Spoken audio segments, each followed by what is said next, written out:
Okay, hello, hello. Completely unprepared. Here we go. Hi guys, hello, welcome. Let me know if everything's working first and foremost. If you can hear me and whatnot. Who knows? Just gonna quickly catch up and chat. How is everybody? I think that question has been asked. All the same.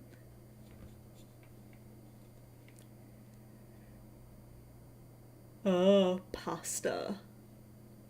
Nice.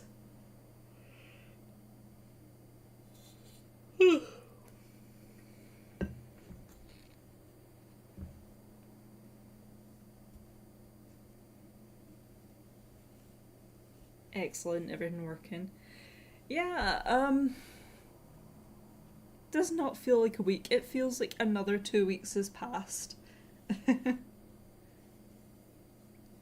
Yeah, personally, I've had a bit of a long day getting cleaning and stuff done.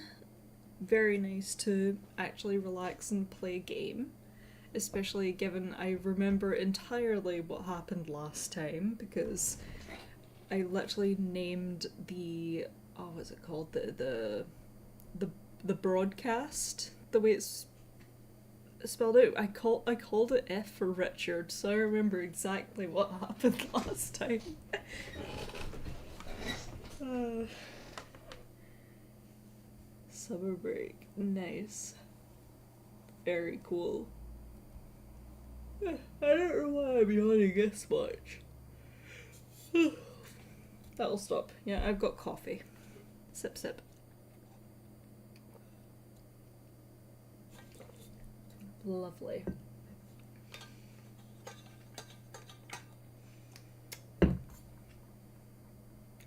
Yes, a fist fight. Oh no, we narrowly avoided a fist fight with Mother. The travesty. Oh, what devastation. Shame it would be if we, murdered Mother. Oh no. Cat. I love. Yay, cat. I actually love that. I love that little cat. Is that a little cat? I have to not zoom in, but like get closer to my screen to see it. It's a cute little calico cat, I think. Or is that? Yeah, Richard. That. Yeah, I mean, Richard. I'm not gonna lie. Like, I'm still kind of thrown off because well, Lisa, you know, but other people don't know. See, when there's this, I'm 99% sure it's a new tab thing because I've not noticed it before. But Lisa just showed me like 5 minutes before stream. Well, I noticed it 5 minutes before stream. There's a new tab thing for when you go and look at your videos and your live streams and stuff. There's a new tab called Inspiration, and it is the most devastatingly. I'm like, have I used the word devastating already? Yes, I have. Oh well. It's horrific. It's literally just AI that generates video ideas. It's bad. Yeah, that's all I'm gonna say. It looks very bad. I hate it.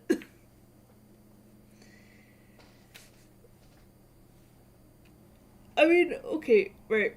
Last time, very inspiring. Yeah, no, that's. Uh, no, it's the images that. It's like I get what they're doing. I don't like it. But I do get it, and I hate it. But it's the thumbnails that got me. No, it's because it's video ideas aren't terrible. That's why I get it.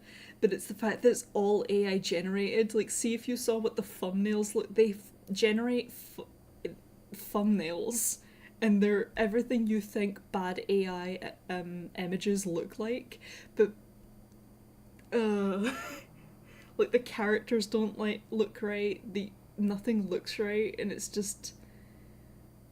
I'll share it in the Discord. It looks terrible. Show me. Where's that image? I'll post it. I'll post it in general.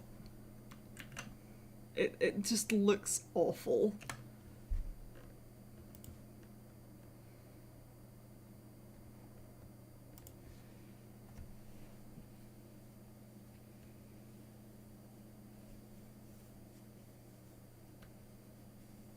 Top 5 Baltimore. Yeah, I don't even.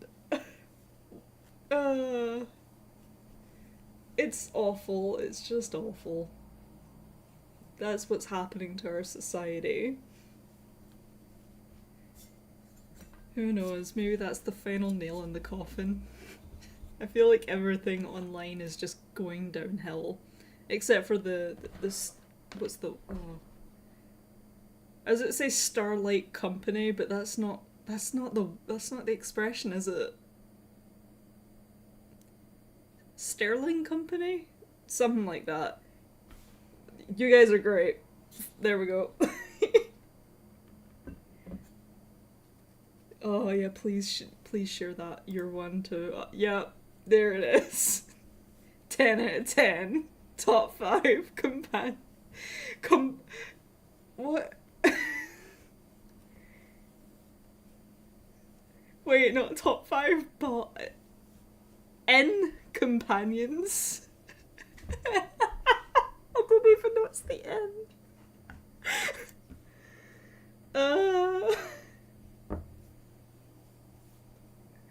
I'm dumb. I don't know why I didn't register the N. Maybe my brain auto-corrected it because it's that bad.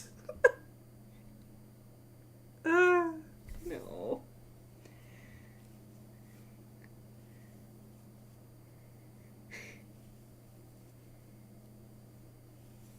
Anyway, back to the tragic death of Richard. Last time on Stars Arisen, we went to go find Mother because we got the stars and we took, not Richard, Renard with us. For some reason last time I kept calling him Richard, and that's his name now. Could not get her to not want to kill him, so she just killed him. Ugh. Yeah, no. Yeah, no, generative AI is just the death of everything. Anyway, enough generative AI. That's all the consideration it ever needs. More than it deserves. Anyway. Yeah, and we got the star. We convinced her to let us go back and take the stars for ourselves instead of her taking them. But we could not convince her to let Richard go. So she went up, murdered him in front of us, and we were like, cool, this is not gonna have any consequences whatsoever, because now we're heading back to, not Kestrel. That's a bird. Cholesterol? Oh, it's like Celeste. So yeah, cholesterol. It'll tell me. Cholestry. I was close. So we're heading back now, and I assume we're finally going to get the Vivian romance. Fingers crossed. So let's just get on with it. I'm sure you guys want to know what happens. Oh yeah, let's look at our stats before. I know I just popped it up on screen, but just let's have a quick glance at everything before we continue. Strength 45, Grace 60, Ingenuity 57, Resolve 6. Well, Resolve is pretty good. 68, Rhetoric 65, Artistry. We're very artistic.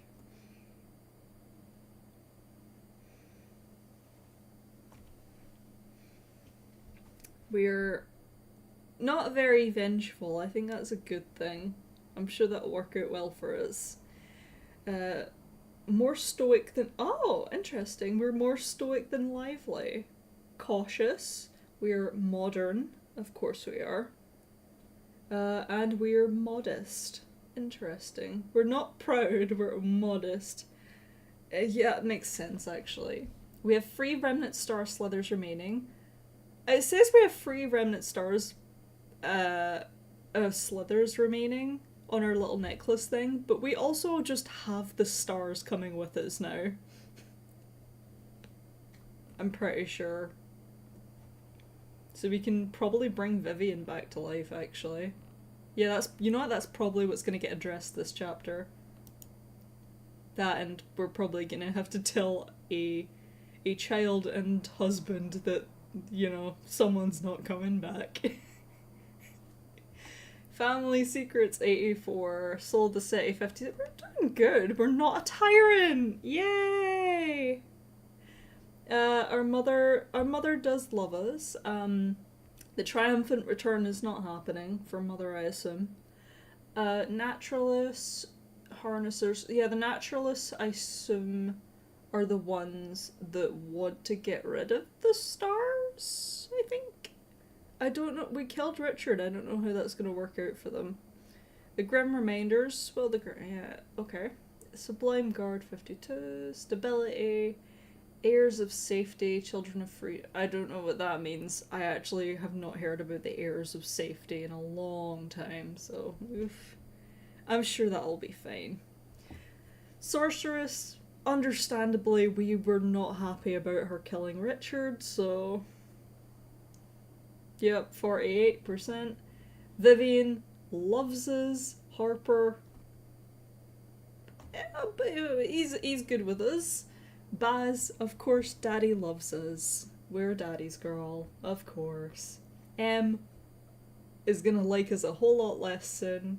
Natalia, I'm surprised it's that high. Em and Natalia is really... Oh, I'm actually really surprised. I guess Em and Natalia are gonna reignite their relationship, probably. Ravenna likes us. I haven't heard from her in a while. And Renard still likes us, surprisingly. Yay, that's good.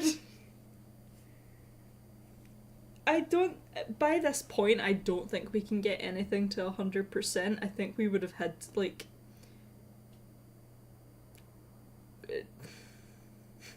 Don't judge me, but the one thing I can think of is if we went full tyrant. I know for a fact we could get this back up there.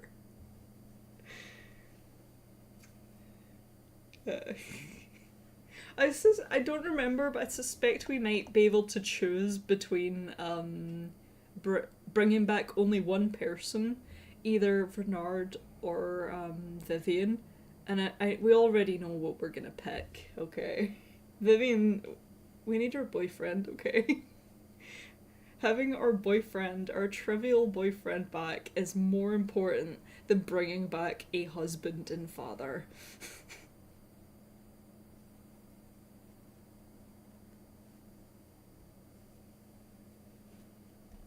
Anyway, yep, that's where we're at. We'll see how that changes.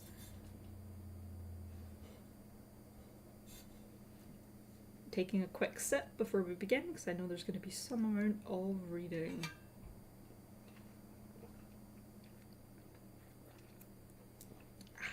Lovely.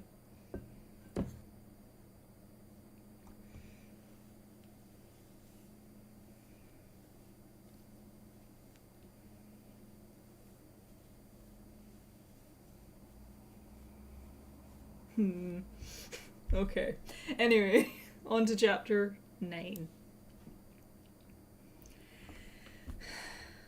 Oh, that's a fun word. Stars a whirl. Great start. When you emerge from the cavern, the brightness of the sky nearly overwhelms you. You lost track of time completely in the battle over the stars, but judging by your position of the sun, I judge where the sun rises and falls. But judging by the position of the sun, you couldn't have been back home for much more than an hour.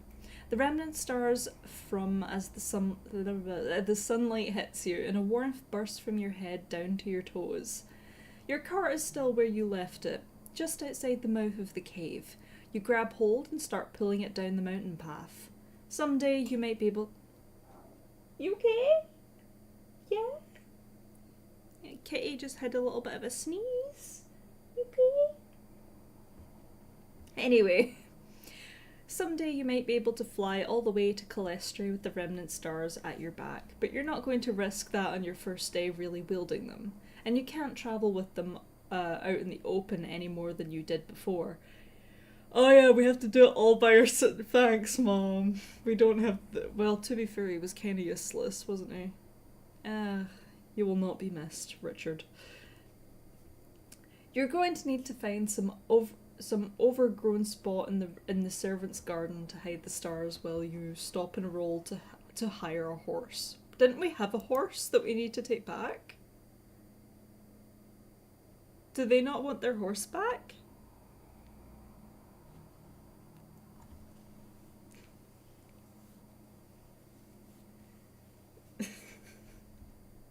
Sorry, I'm just quickly reading chat. Hehe. Joe, yeah, no, but don't we need to give Joe... We hired a horse already. Don't we need to... We stabled it. Don't we need to take it back? Do they not want their horse? Are we just above, like, the law now? I guess we might be. Oh, I don't understand. We didn't buy it. The first day is a desperate flight as you accustom yourself to the open sky feeling of the stars in your mind. So different the last time you travelled. Sorry, I was just quickly checking everything looked right so you guys can see the game. So different to the last time you travelled with them tucked away behind you. It's not until the second day that you really start to take notice of the multitude of riders and carriages passing you on the road, other than to hope they don't peek into the back of your cart. At first you wonder if if they're bringing aid to Calestri after the storm, but they don't seem to be carrying food and supplies. What they do have is an enormous number of envelopes. Oh, I read ahead, damn it. Oh, okay. It's not until mid-morning that you realise what they are. Ballots. Well, guess we didn't win. It'd be so bad if Renard won. Ah! There are far fewer voters in Esseron's outer provinces than in Calestri itself, and they send in their ballots earlier than the people of Calestri. Okay, so that they can all be counted at once. It was difficult not to lose track of time while you and Richard rolled the remnant stars out to your mother, but if the provinces have already voted, it's much closer to election day than you realised. You won't arrive back in Calestri until a day beforehand at the very enough time for a romance scene? At the very least. Then the results are to be announced at the grand ball at the tower, assuming the tradition still holds after the storm. And the Assembly's new member... somebody said. A bulk of those votes rushing past you on the road would have been cast for Renard. You're not sure what's going to happen with the election when the rest of the world finds out he's dead. Okay, first options. 1. If I'm going to salvage this, I need to talk to a lot of people very quickly when I get back. 2. The election doesn't matter at all now that my mother's returning. 3. I've worked hard for this election. I need to see how it turns out. 4. Big yawn. I can't imagine the election will turn out well for me now, but the politics were always a little over my head. 5. I don't care about the election. I just want to help Calestri recover from the storm. What are we picking?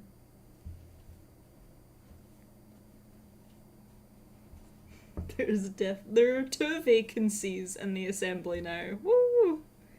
And nothing of value was lost. I feel so bad. I don't think Renard was that bad, actually. He was sleazy. He was deceptive. He was horrible. But he was a good guy.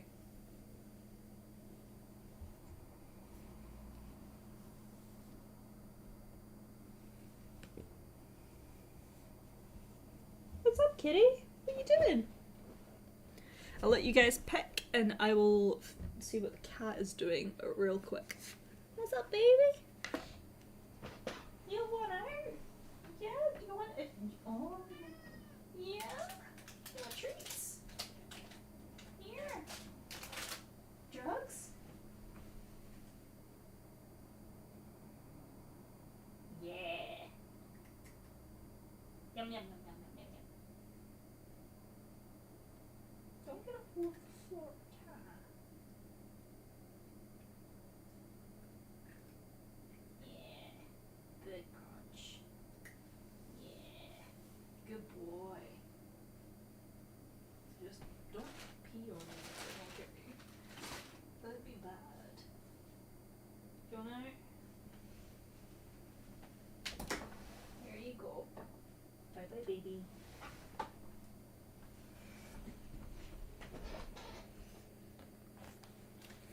Okay, I'm back.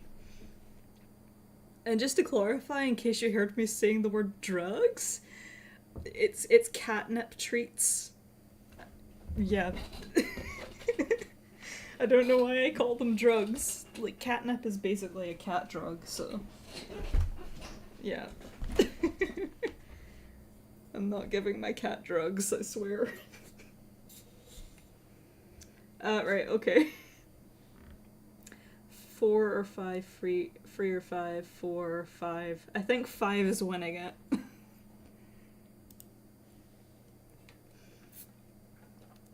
I'll be sure to pass on all the hearts and love to the cat later, but he wanted out, so... I don't care about the election, I just want to help Calestri recover from the storm. Oh, there's 4 options. He'll be fine. Start poll. There we go. Don't read ahead, guys. There we go. Well, you stopped the storm quickly enough. You saw for yourself how much damage had already befallen the city that morning. Enough that there must still be work to be done. For the moment, there's nothing to do but continue down the road. With this many people around, there's no question of using the stars to quicken your pace. Without causing mass pandemonium. And that wouldn't do you any favours. Calestri's hills come into distant view on the evening 2 hours before the election. Okay, never mind. I don't think that's quite enough time for a romance scene. Oh, I thought that said 2 hours. Why did I read that as 2 hours? It's 2 hours before the election. Oh, game over. Two nights before the election, but you aren't close enough to reach the city until the next morning. 1 day left. It's difficult to tell from the outside how badly Calestri suffered in the storm. About the only thing you know for certain is that the tower has not fallen. It pierces the skyline with shining silver just as always. Pandemonium. That would be terrible, wouldn't it? If everything went crazy. The hillside where you and Renard emerged from the tunnels isn't far off from where you are now. The Sublime Guard is likely still out in force, considering that, as far as you know, there's still an order out for your arrest. Entering the city discreetly seems like the prudent thing to do. After a brief detour to board your horse at the stable, Joe 2.0, You find the concealed door easily enough. The earth outside is beaten with drying mud, but the subterranean passage itself is as untouched as before. You have some recollection of the path Richard. I actually saw it as Richard, it wasn't even a joke this time. Led you down before. But the tunnels are still largely a maze. It's not too hard to find paths leading above ground, but the first few you discover are nowhere near where you want to go. Fortunately, when you eventually discover an exit in Baz's neighbourhood, it is in fact close enough to Baz's house that you can pull the cart through the streets without attracting any attention from your neighbours. Interesting. 1. I'm glad to be back where I can help the city directly again.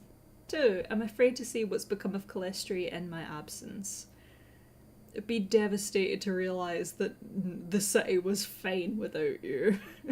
3. I'm ready to do whatever I must to put things right. 4. Whatever else happens, I'm glad I'm not alone on the road anymore. Yay, Dad's probably there, we've got our ghost boyfriend, everyone's gonna be great.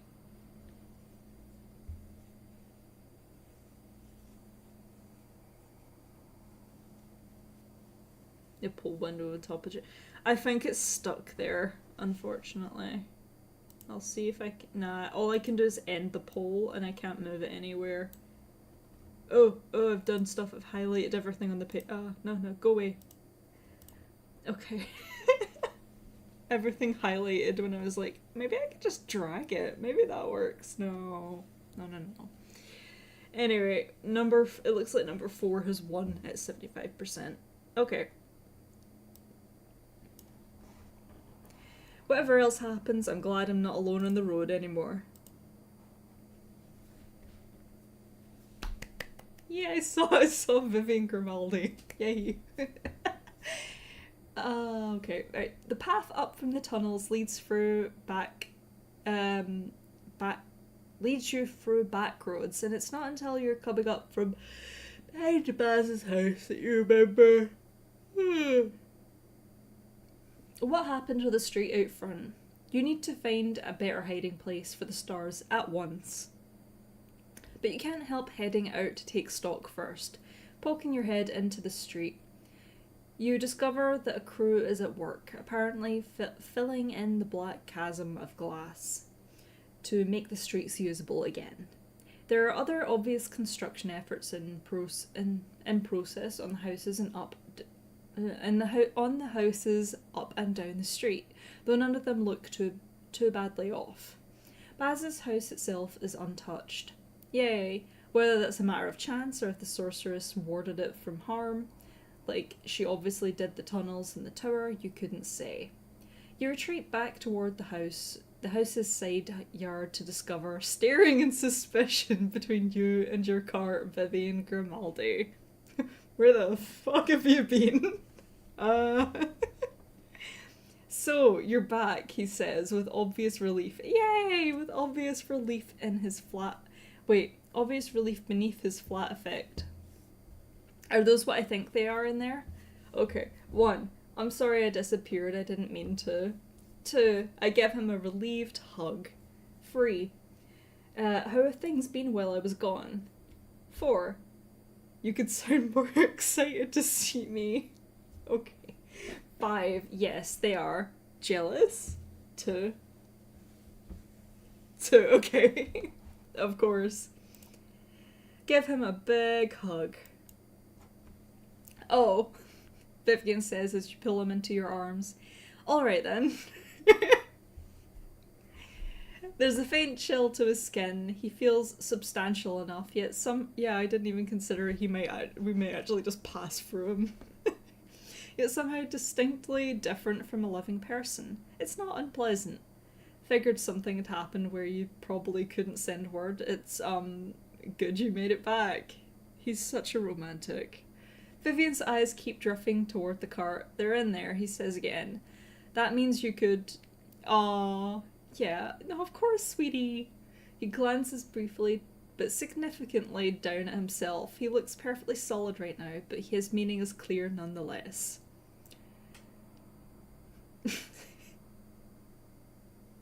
A full resurrection has been beyond the scope of your magic for so long that you've hardly put any thought into how you'd actually do it.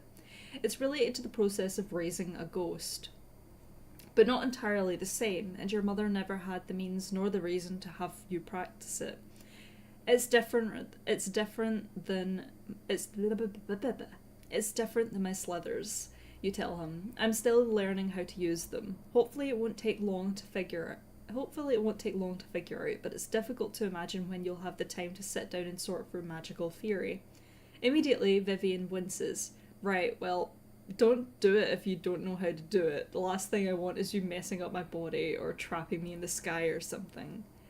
It's still early enough in the morning that the only people you see outside are occupied with the city's restoration and not with you. But Vivian still frowns towards the street. You should come in, he says. Probably we've got a lot to talk about. I think so, Vivian. When you hug your boyfriend, he says, oh. No, I take it as more like, you know that oh, you don't know. There's a scene in God of War where Atreus just hugs his dad, and it's just silent understanding of, oh, you need this hug. Okay. Anyway. Once you've made your way inside, you give Vivian an abbreviated version of the negotiations over the stars. So, Vivian says when you finished, I guess that's why Ghislaine's been missing. Uh-huh. If he has any further thoughts on the death of one of the premier delegates of the Astral Assembly at the Sorcerer's Hands, he doesn't share them. 1. What do people think happened to him? 2. Don't tell anyone about this. 3. I'll have to tell everyone he's dead, eventually. 4. I wish I could have stopped my mother. I didn't want it to happen. 5. My mother had to kill him. There wasn't another way to stop him. I'm not gonna lie, I think I know what you guys are gonna pick, but I'll stay quiet. Obviously, we're gonna say my mother had to kill him. 4.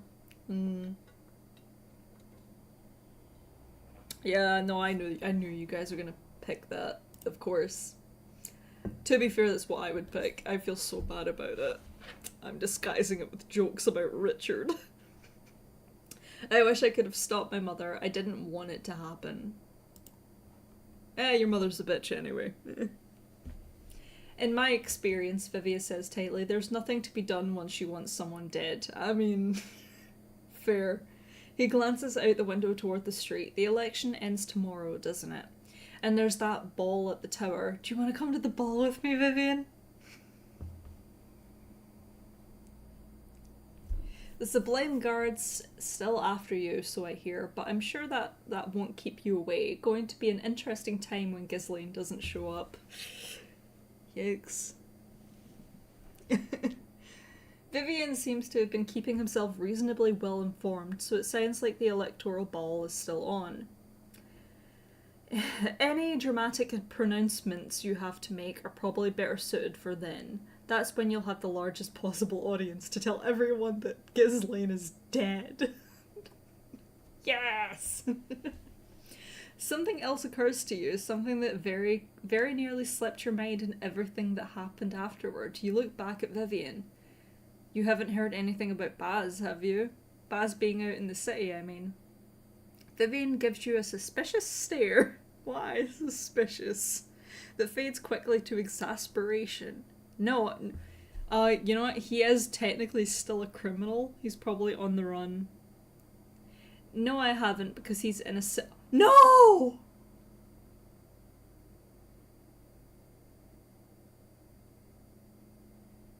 Guys, no! He says flatly, and I'm going to pretend you haven't just suggested he might not. Oh. Okay, right. He still thinks he's still in a cell. I thought he was saying they recaptured him or something. Your choices matter, guys. Okay. And I'm going to pretend you haven't just suggested he might not be for my own peace of mind. Okay, so Vivian didn't know, that's all. Yeah, sure, he's quote unquote still in his cell. Quote unquote not free at the minute. The tower must not have announced Baz's escape, probably to avoid adding to the chaos, and Baz himself must be lying low. Tracking him down would likely... Oh, don't make me choose between finding Daddy and going on a date with Vivian. Tracking him down would likely take longer than you have to spare before the ball. But you doubt he'll stay away for long anyway. After your desperate flights from the city and back, with your mother perhaps already on her way, today might be the last of respite you'll have in quite some time. Yay. You'd rather not risk getting arrested before the excitement begins of telling everyone that someone beloved is dead. I want that to be that's my gift to myself. So your options are somewhat limited, but you'll need to find some way to occupy yourself. Oh gosh, I wonder what we could do. Ugh, so many options. You don't know how much time you have before your mother returns, and Vivian is unlikely to come to the Tower Ball tomorrow. Tower Ball tomorrow. If there's anything you've been hoping to say to him, now feels like the moment. Yay! Romance! Okay, 1. I want to send word to one of my friends that I'm safe and back in the city. Nope. 2. I want to spend time with Vivian. Of course we do. 3. I want to practice with the Remnant Stars, refining my magical technique. 4. Oh, yeah, Richard could have lived. 5. We don't get that option. I'll go lend my strength to the reconstruction efforts. I can do that. We need our own time. There is a ball. We're gonna have a fun time. And Vivian's not gonna be there, so it's gonna be slightly less fun. Also, we need to actually tell everyone that Richard is dead.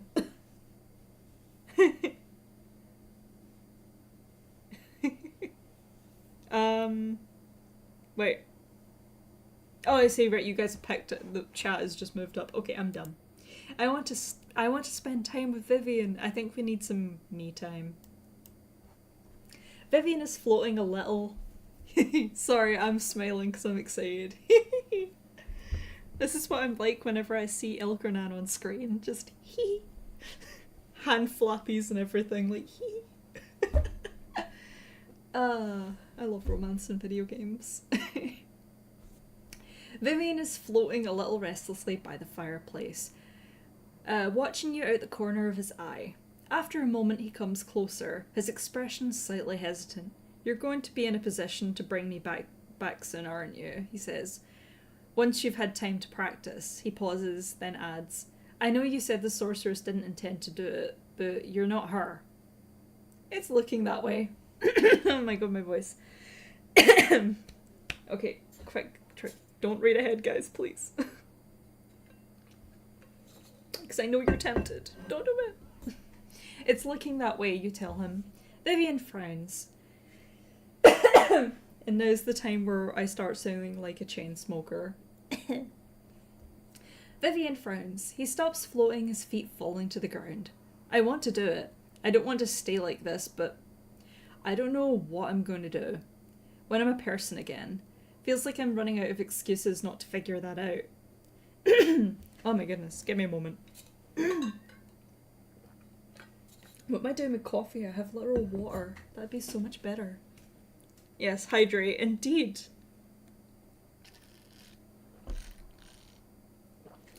Timmets, I need to actually cough. I need to turn off my mic.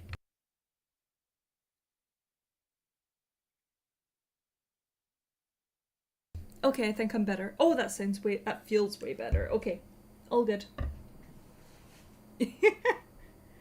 Hold on, Vivian. Just coughing my lungs up.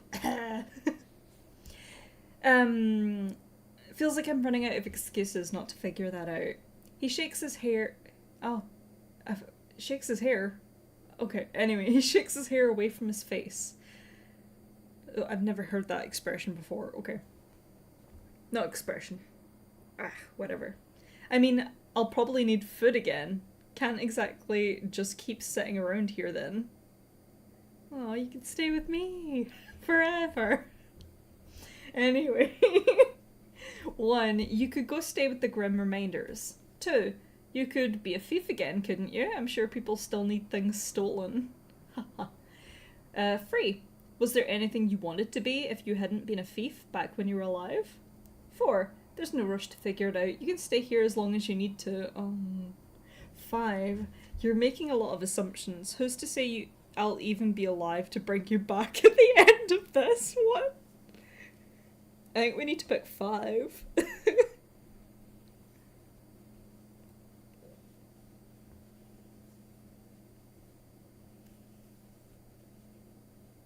3 or 4. 3. I think we're gonna end up picking 3. Prioritize what he wants to do. He has finally got the chance of a lifetime. He's gonna get brought back to life. We've taught him how to read and write a little bit. All is gonna be well. Okay, yeah. Was there anything you wanted to be if you hadn't been a thief back when you were alive? Vivian looks discomfited. Oh, interesting. There weren't a lot of options. I think I told you once I was good at one thing and Obby and I had to eat. Well, was there anything about it? Was there anything about it you particularly liked doing? You persist. You really aren't just good at one thing, you know. You needed about 100 different skills just to get up the tower. Vivian frowns. You can't quite tell if it's a look of annoyance or contemplation. He has a resting bitch face. That's all. Being good at it is what I liked, he says at last softly, knowing he could break down whatever they put in front of me. Oh, he could be like one of those quality testers, you know? Here's this product, try and break it. Cool. Solving puzzles. Oh, okay. I didn't care about the things I stole, I was just going to sell them. I liked winning at something. Solving puzzles, you repeat. There could be something in that. What? Vivian's eyes narrow. Mathematics? Philosophy? I don't know anything about that, I can barely read. You're learning, sir! You're learning! I'm just saying, it's a starting point. A lot of things are puzzles if you look at them in the right way, you say. Is this conversation one of them? Because I'm not enjoying this one. Vivian huffs, but his gaze lingers on your face, and you can tell you've caught his attention. He rests his hand in the back of Baz's sofa, as if testing its solidity against his. Sorceress is coming back soon, isn't she? Probably no point in making plans now anyway. Don't worry, I'll kill her for you. Anything you need, baby. Whatever world they've built here, it's not going to exist much longer. 1. Probably not. 2. Even if she takes the city back, it'll still be different than before. 3. I don't think her victory is quite so inevitable as you do. 4. The world always changes with her or without her. 5. Are you sure you're not just stalling? Professional escape room tester. He could be the people that makes escape rooms. Do you think they existed in medieval times? Well, it's more like... Actually, it's not medieval times. What time period do they have guns? That's a stupid question. I'm pretty sure they had guns in medieval times too. The Renaissance? Yeah, this is more like just about Renaissance period, isn't it?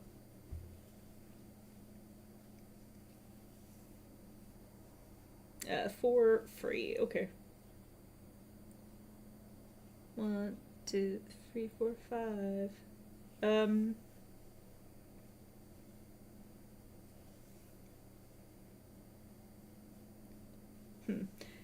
Tabitha, was that 5 for the previous one, or is that for this one? Because yeah, I'm unsure.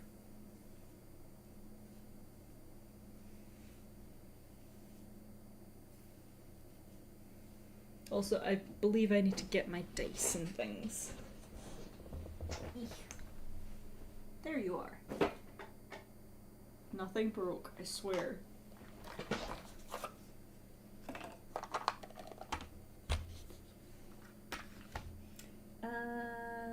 There you are. These 2 minutes. Oh. 4? Okay.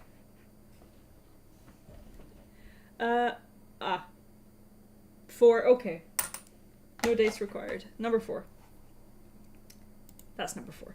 The world always changes, with her or without her.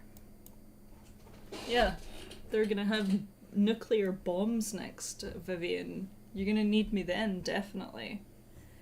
Vivian shrugs, as if his enthusiasm for broader conversations is fading away. She didn't tell you when she was going to be back, did she? You shake your head. Well, I'll see if I can keep an eye out for her on the horizon tomorrow. Not like I'm going to be at this party of yours. He pauses, looking at you a little apprehensively. You know, he says carefully, you were saying some things a while back about you and me. Did you mean those? Because I won't say all of this makes sense to me now, but since I came back to a world I don't fit into, the only thing that ever makes sense... the only thing that ever makes me feel steady... What makes sense? Where am I getting that? Makes me feel steady is you. So, if things might be changing soon, I'd like to have that settled first. Hee hee. Vivian's scar is prickling, but he won't look away from your face. Hee hee. Oh no, sorry Vivian, I don't feel that way anymore. 1. Vivian, yes, I want to be with you. You make me feel steady too. 2. I think things might be about to get a lot more unsteady soon, but I do want to be with you. Oh, I guess we're picking free. Oh no. Yes, Vivian, I want to be with you. You make me feel steady too. Yay! Romance Vivian! Achieved! Vivian breathes out, a little shaky, and smiles at you. Nobody ever told me that before. Aww. But alright, if you say so, Starbrat. Don't call me that. That's not a cute pet name. He steps towards you, then pauses, looking down at himself. This is... What? Oh. What do you want to do here? Because I'll try to keep myself here for you. And I'm not bad at it by now, but the physical stuff is going to be weird. You've figured that out, yeah? 1. I kiss him. 2. I take him into my arms. 3. I still don't know very much about the time he was alive. I ask him to tell me more about it. I saw the word sex and I'm nervous. I ask him if he's been willing to try having sex. I don't know. We're not picking that. We can't. Okay. We're kissing him, right? Because I think there is actually just a sex scene that I don't think we should do. I'm not reading that out. I think 1 is 1. We kiss him. You step forward, a significant look in your eyes. He meets your gaze and nods, falling silent just as you press your lips to his. He's cold to the touch, but you expect that by now, and you feel warmth blossoming out from your chest even so. His hands brush along your back and your neck, finding their way to your hair. Well, not quite the same as a living person's. His fingers are solid, almost deliberately so, as though he's proving his substance to you. You shiver, but it's not from the cold at all. Aw. Vivian doesn't need to breathe. Okay. Cool. but he's conscious about giving you moments to do so. Yeah, God, that'd be so awkward. I can't breathe. Giving you moments to, even as he presses himself more closely against you. Stepping backwards, you make your way to the sofa and drop down onto it, pulling Vivian along with you. He's not quite as light as air, but lighter than his current corporeality would suggest, and he falls almost weightlessly against your chest. Chuckling lightly, he moves to raise his lips again to yours. Then suddenly he freezes in place, eyes wide. Vivian, what's wrong? You ask, and he shakes his head almost frantically. He drops back down and curls himself on top of you, pressing his ear very tightly against your chest. Kitty?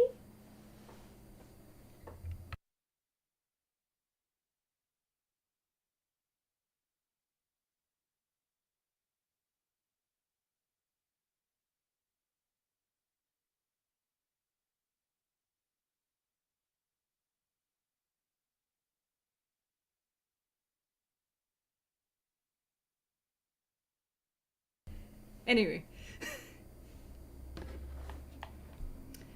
Where was I? Wait. He's like soulless. Wait, what? What happened? Where was I? Then suddenly he's freeze. Eyes wide. Vivian, what's wrong, you ask, but he shakes his head. Oh, right, tightly against your chest, right. He's very, very still. So much so that you aren't certain if you ought to break the silence, but your concern wins out in the end. Are you alright, Vivian? Oh. Oh. Your heart, he murmurs, so quiet you can hardly hear him, even though his face is inches from your own. I haven't. It's been so long, I think I forgot what it was. I think I forgot what it was like. Can I stay like this for just a bit longer? Oh. For as long as you like, you whisper, and lift your arms to wrap around him as the two of you feel your heartbeat pulse. Okay. I like that. Yay. 2 minutes.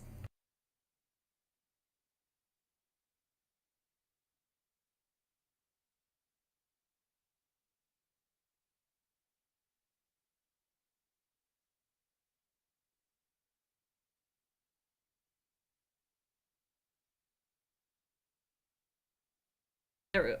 Remember to unmute my mic. Right.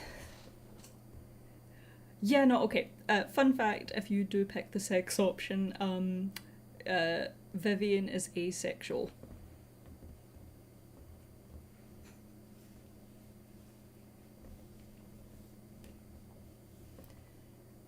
Anyway, on the morning of the election, the sun shines brightly.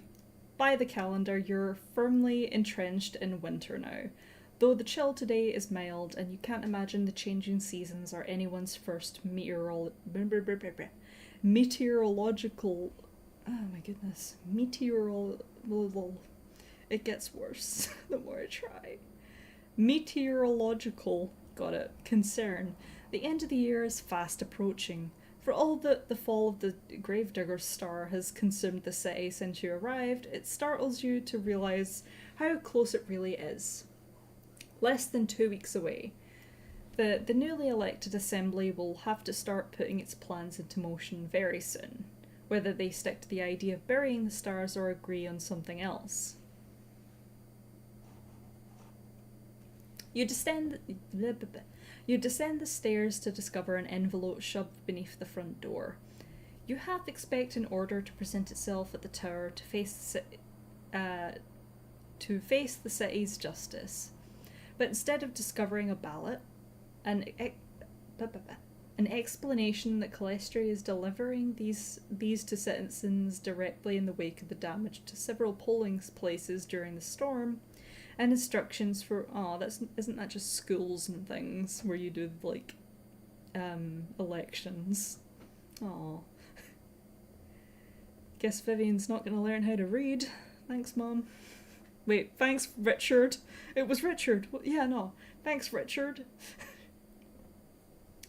And instructions for what to do if the number of residents in your household no longer matches the one reported in the the census at the start of the year. I mean, it doesn't. You weren't present for the census, of course, but Baz was, and you can see how the city's bureaucrats might have neglected to consider in the flurry of adaptations they must be making if any of the household's residents have since been arrested for treason, or for that matter, if any of them are currently fugitives. You strongly, or probably dead, you strongly suspect whatever frazzled. Oh my goodness, that worker dropped this off before dawn. Didn't even think to consider if any wanted criminals might be hiding in this house.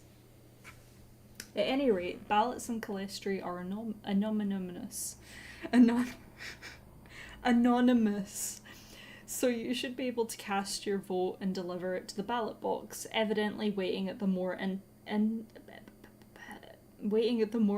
end of the street, without too much risk of giving yourself away. There are 32 seats to fill in the assembly, and you have 18 votes to distribute among the dozens of listed candidates. The last you heard, the naturalists were faring better, but a lot could have happened while you were away. 1. I vote... Give me a minute. Let me put up a poll. Not 34. 3 and 4. Silly.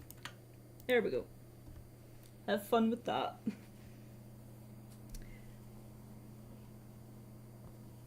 Oh no, he is just Ace. That's it. It's not because he's a ghost. Although that does factor into it.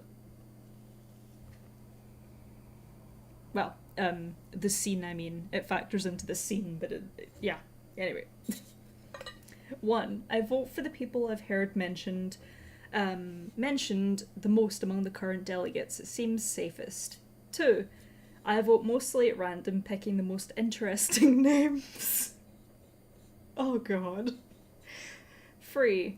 I vote exclusively for harnessers to continue sabotaging the naturalists. Huh.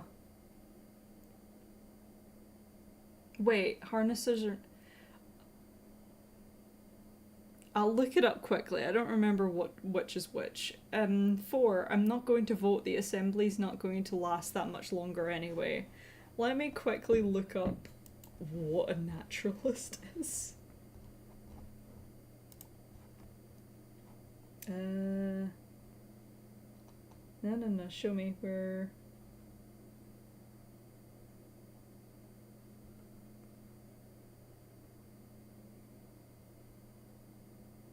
Right.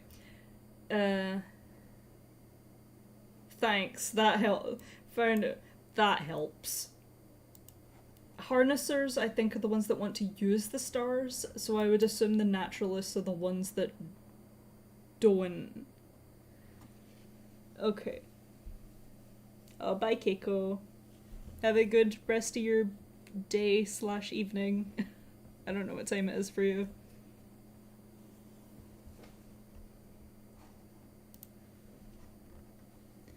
There. I think we need to pick the most interesting names. I don't think we should not vote. Like, the suffrage movement didn't happen, so we could just go, nah.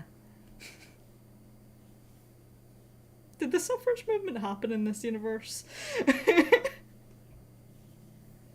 Probably not.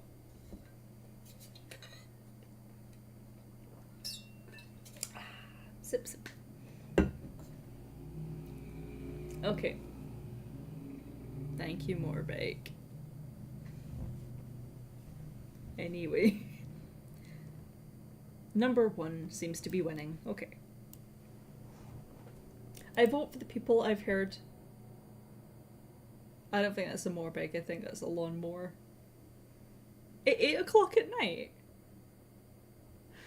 Okay. I vote for the people I've heard mentioned the most among the current delegates. It seems safest. For safety's sake, you enlist Vivian to slip your ballot into the box. That's... Hey babe, can you do this for me? He informs you on returning that the city officials are so disorganised they undoubtedly wouldn't have noticed you anyway, but you suspect he appreciated the opportunity to practice his sleight of hand. Aww. It's almost a vote, isn't it? Yeah, dead people should be able to vote too. The election results won't be announced until the evening. The festivities at the tower begin earlier in the day. But you've decided to head over later, in hopes of blending in with the crowd and avoiding notice. Until the right moment anyway. You've managed to overhear since arriving in the city that the ball is doubling as a fundraiser for Calestri's reconstruction. Vivian, you have to come with us now. And that the restrictions on entering the tower are being relaxed for those who are willing to make... See? They're even letting dead people in! Willing to make a sizable donation. Oh, never mind. I mean, you could steal it and then give it to them. Would that count as charity work? Steal from the poor to give back to the poor? They won't know a thing. Though, of course, the security will be high. You still have enough of Baz's money remaining that you can easily manage such a donation in theory, but you doubt it would smooth over the fact of the warrant for your arrest. Getting in for the front door might pose a challenge, but there are a few other ways into the tower that don't involve getting lucky with the tunnels and burrowing your way up. Yeah, but we want to wear a nice dress. We can't burrow underground in a nice dress. We're going to a ball. The ball will be a formal occasion, of the kind you were never exposed to growing up, but you understand there are certain expectations when it comes to dress. Exactly, that's what I'm saying. You didn't quite have the time to plan your outfit in advance before you fled the city, but between the clothes you've accumulated since your initial arrival and the ones lining Baz's closet, do you think Baz just went out and got us a nice dress? Because he's like, only the best for my daughter. I hope he has.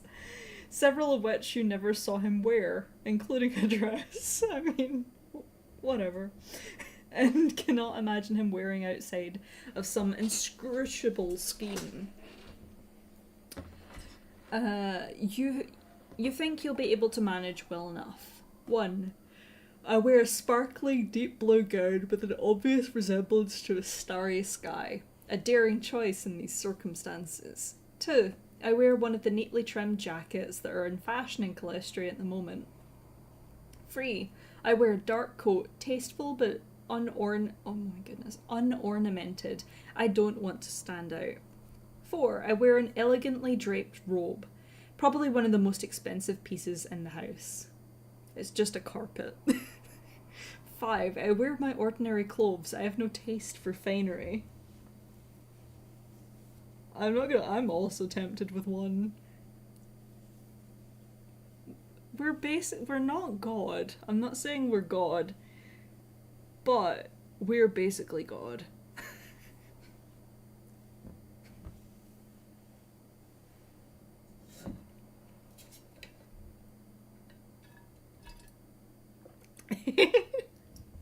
We need to put everyone in their place and remind them that while they're doing their little quote-unquote democracy thing, we're actually the most important person.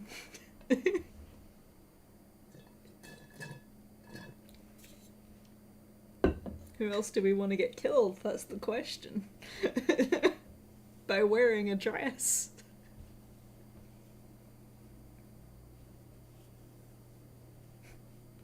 I don't think it would be that bad. I think they're gonna notice us either way, otherwise nothing's gonna happen.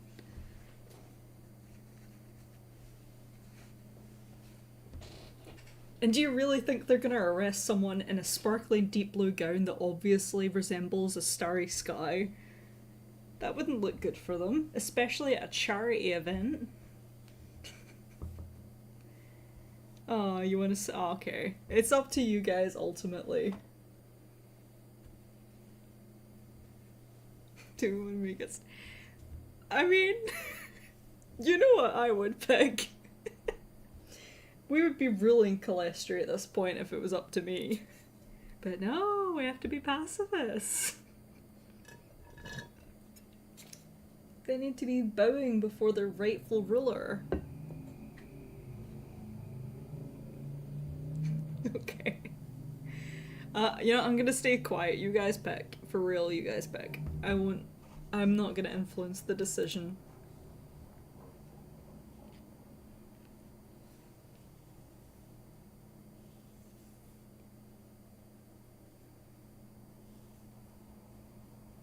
Ow.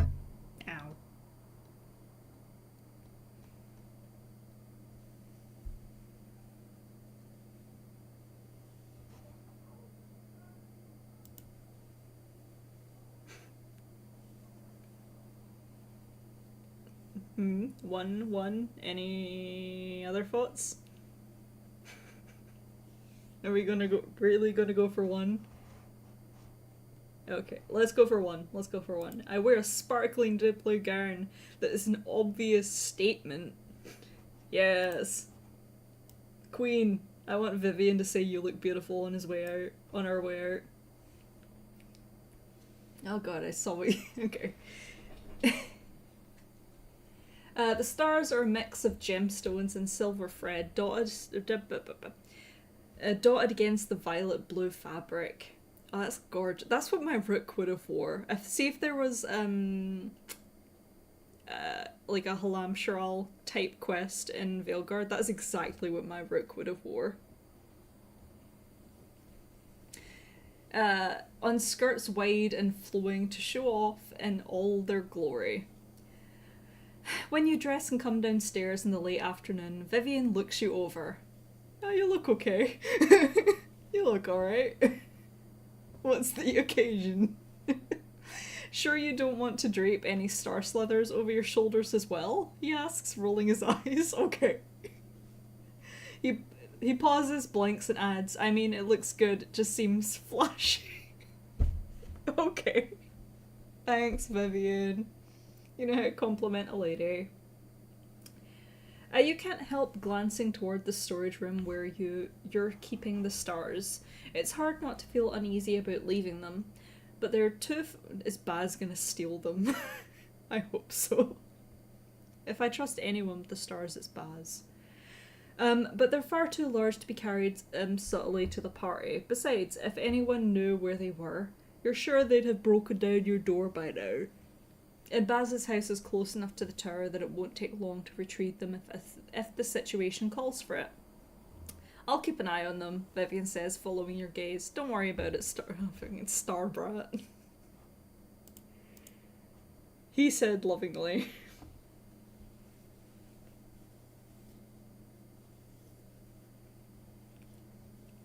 I'm pretty sure he does call us by our name at some point. But I could be wrong. Oh, there's 4 options! Woohoo!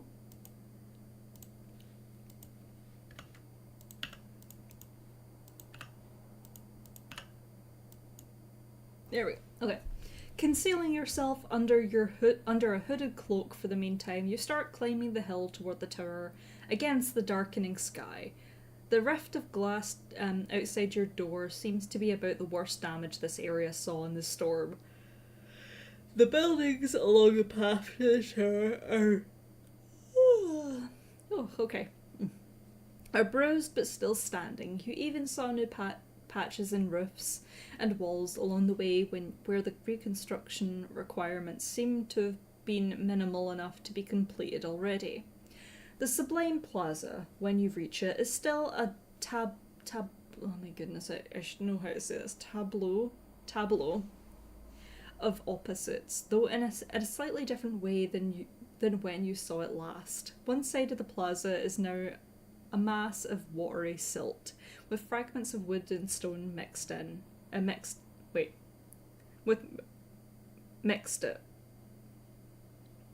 I think that's meant to be in. I don't know if it is though. It's been thoroughly fenced off, and while you think some efforts have been made to fill it in, most of the repair teams in this area seem to be concentrated on the buildings around the plaza's edges. Even with whatever magical protections your mother supplied when she created them. You suspect the tunnels below are completely impassable now. Though you know very well there are plenty of other ways beneath the city. On the other half of the plaza, the Sublime Tower stands tall and pristine as ever, just as it did during the storm. Lining up outside it is an array of finely dressed people, nearly as many as attended the conference at the plaza all those weeks ago. You've certainly arrived at the right time to blend in with the crowd. 1. I'm glad they could still manage to put together the ball, even in hard times. 2.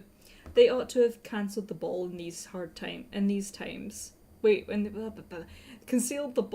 cancelled the ball in these conditions. Got it right. This is a disgrace. 3. If there's anything I can do to help put things right, I'm glad I'm here. I'm glad to be here. Now that I'm back, I'll have all this sorted out in no time. No one needs to worry.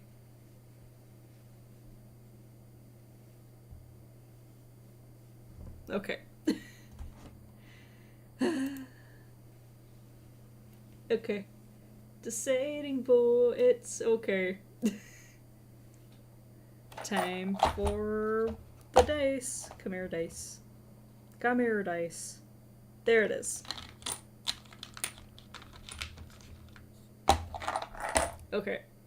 Ignore 4. 1, 2, 3. Okay, no. 1. Okay, it's number 1.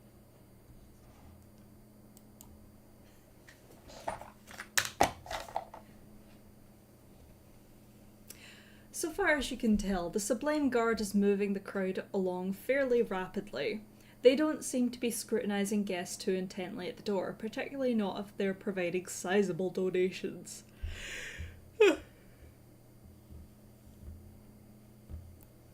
You're not certain how many of Calestria's citizens know you on sight, either as the sorceress's rumoured daughter or from your work in the tower, but no one seems to take any notice when you join the line. The guard will have been briefed on your appearance, of course, but so far as you can tell, the grey-cloaked sentinels at the door aren't ones you've personally interacted with before. If you can avoid drawing undue attention to yourself, you might just be able to slip inside before they can recognise their quarry. And with the dearth of easy entrances to the tower, that seems like your best bet. Don't take off the cloak. Shiny! 1. There's 4 options. Wait. Oh, old poll. I didn't take the note. 1, 2, 3, and 4. There we go. 1. I smile politely at the guards on my way in, but don't risk saying anything. 2. I thank the guards humbly for their duty to keep us all safe. 3. I stare the guards down silently as I enter, daring them to challenge my right to be here. 4. I complain that the assembly ought to be able to move things along faster, so the guards want to be rid of me. The cheek. Just start breakdancing in our beautiful ball gown.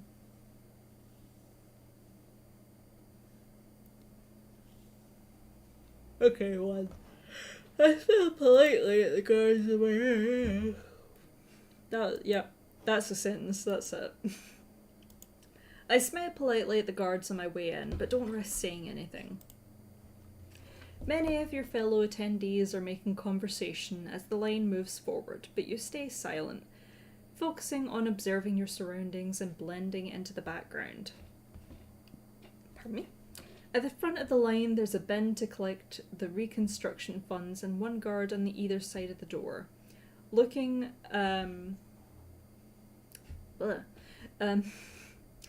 over the visitors as they deposit their donations. Sometimes they ask a few questions, but for the most part, the examinations seem cursory. As you suspected, they aren't acquainted with either the guard. You aren't acquainted with either of the guards, a small man near Baz's age and a freckled woman who must be younger than M.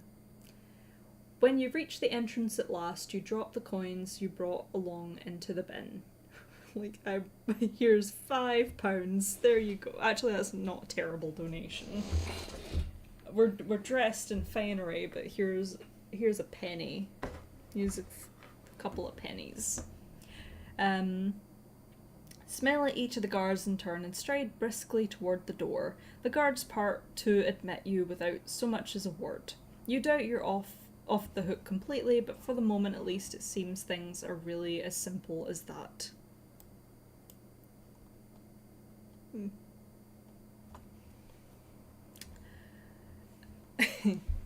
Inside you dart along the tower halls while dodging the glances of circling guards.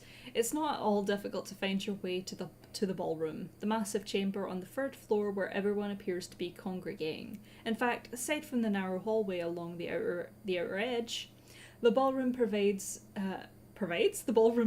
to take up the third level in its entirety. The ballroom is carpeted in plush red fabric, which is unusual in the tower from what you've seen, outside of personal chambers and offices. The walls are hung with paintings and tapestries of Calestri and the nearby countryside, so tightly packed that they feel almost cluttered. It's an odd effect that puzzles you for a moment.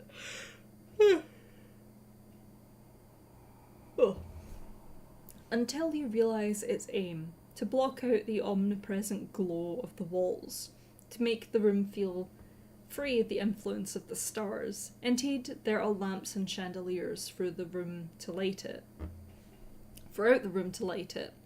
more than the rest of the tower generally requires. Despite the length of the line outside, it's already crowded in the ballroom, and you wonder if they'll ever need to start turning people away.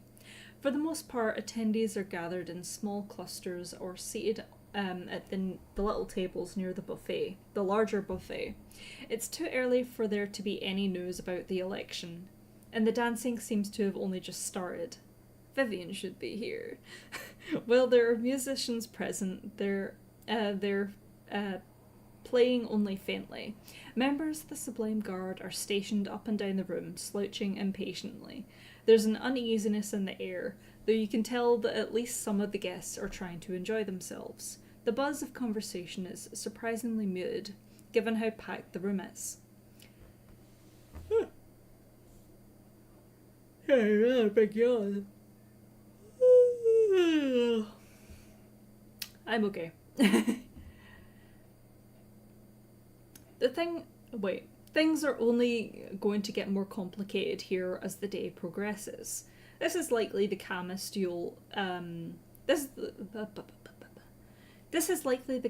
moment you'll have for some time.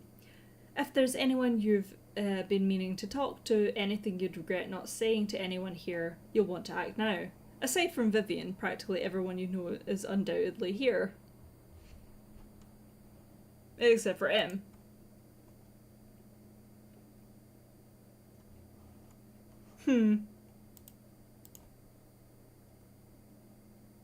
Yeah, no, that one's faded out, so we can't talk to him. So it's 1, 2, or 3, sadly.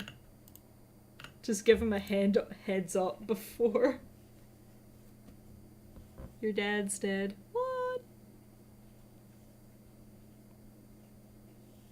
Did we talk to Harper? What do you call it? The newspaper guy? Did we talk to Ravenna? The politician lady that's like, we should not bury the stars, or Natalia who's like, we should totally use the stars. Let's talk to Natalia and be like, so, your great-great-grandfather, I'm dating him. He's pretty good for his age. Oh, I'm out of coffee. Oh well, I've got water.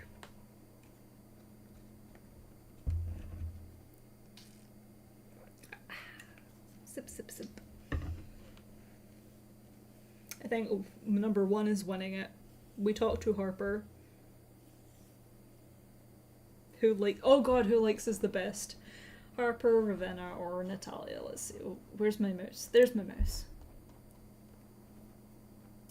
Harper's pretty decent with this. Natalia is okay. Ravenna likes us the most, but Harper also likes us quite a fair bit. We gonna stick with number one? We're number one. Let's stop. Yeah, let's talk to Harper. We haven't talked to him in a long time. It takes a certain amount of searching the crowd in the crowded ballroom, but eventually you find Harper leaning over one of the smaller tables near the buffet, wrinkling the elbows of a finely tailored dark green suit. As he scrawls something in his notebook. You expect him to see you coming, but you stand in front of him for quite some time before he happens to look up. Judging from the way his eyes widen, you've managed, for once, to catch him unawares. Yay. Morrigan! Good to see you back in town, he says, setting his pencil down, but not shutting the book. His hair is an odd mix of smooth and dishevelled. Dishevelled? Dishevelled? What? Dishevelled. As though he's undone only part of a combing job by running his fingers through it. He briefly smooths out his coat sleeves with one hand. Sorry, just organising my thoughts after an interview with Delegate Anand. I see you've made your way past the guard. Well, I won't let them know you're here. I have a lot I'd like to get done tonight, and a public arrest would disrupt the schedule, I think. Any chance we could talk more a little later on? I'd very much like to hear just where you've been since the storm started. He smiles. I'm not shooing you away, mind. It's just that I have an appointment with Delegate Rao in a few minutes. So now is not the best time for an extended interview. Thank you, Kerr. There's quite a lot you could tell Harper about where you've been, what you've been doing, if you were so inclined, but this ballroom probably isn't the place, and evidently it isn't the time either. Get the press on you. Control the media, as all good tyrants should do.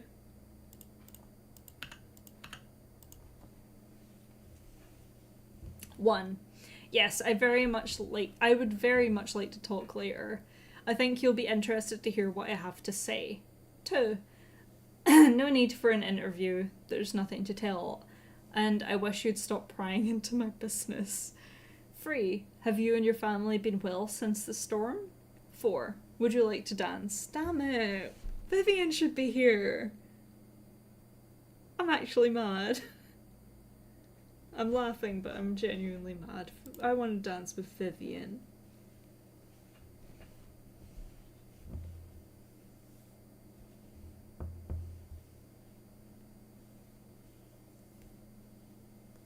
Ooh. Okay, number 3. Yeah, excellent choice. Have you and your family been well since the storm? Oh, well enough, thank you. Harper's tone is easy, but there are bags beneath his eyes. We're very fortunate to live on top of one of the storm shelters. Oh yeah. Practically everyone in it caught cold. Wouldn't be caught a cold afterward. But that's about the worst we had to deal with when it comes to the storm. And I'll certainly take that. You look tired, you say. I feel tired. Harper laughs slightly. Ah yes, I'd expect so. I've just been working, trying to track down some kind of explanation for all this, without success, which is what really bothers me. The lack of sleep I can deal with. He grins. So if your own adventures have given you any insights, I'd be very happy to speak with you later, as I said. Well, what are we feeling, guys? 3 or 4? Oh, there was an option. I wish Vivian was here. There's a sudden rush of noise by the main entrance, and you turn to see the ball guests clearing a path. A pair of people you vaguely recognise as clerics within the tower's administration are striding across the room, declaring that the votes have been counted and the election results will now be announced. The casual chatter and music die away, and the clerics ascend onto a small stage on the far end of the dance floor. Silence until the names of all the delegates for the next session of the Astral Assembly have been read, please, says the shorter of the clerics. It feels as though everyone in the room is holding their breath, like no one is quite certain what's about to happen, as the second cleric lifts a sheaf of papers and begins to read. How are we feeling, guys? Maybe Viv... Viv is just chilling on the couch, probably watching a fantasy TV or something.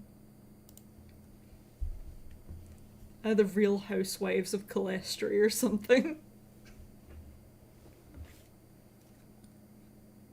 4? Okay. Okay.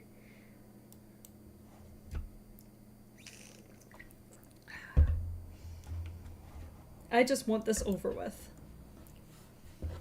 The names are announced all at once, in a lengthy list, with little time to react between each entry. The cleric's request for silence is not entirely honoured, though the guards stationed around the room do their best to quiet the crowd's murmurings.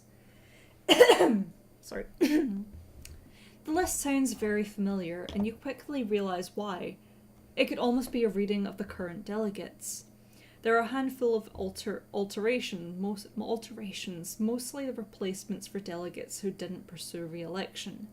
But Calestri has elected very nearly the same set of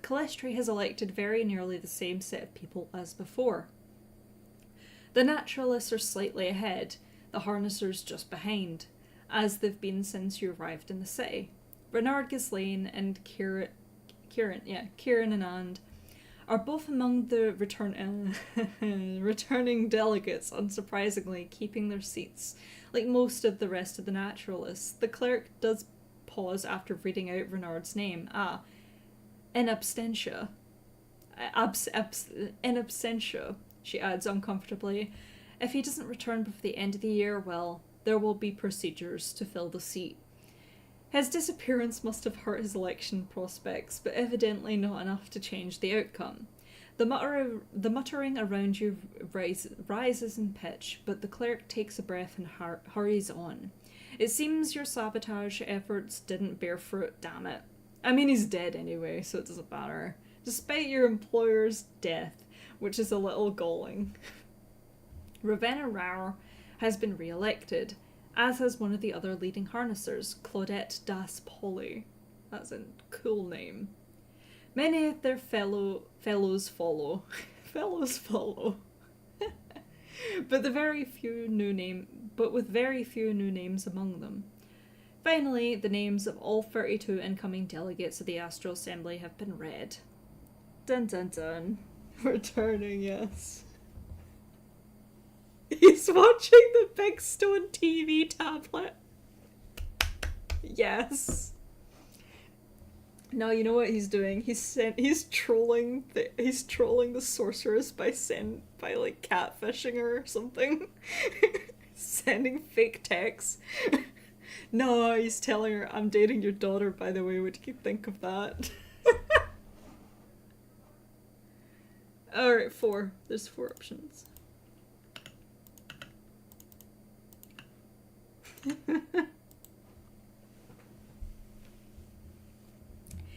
The election is over at last. Hopefully Calestri can move on to more important things now. 2. That was a fascinating process to observe. 3. That was exciting. I can't wait to see how the city reacts. 4. That was a disaster, but I can always take things into my own hands if they go downhill. Christmas dinners. Yeah. I need fan art of that. That's so silly. Okay.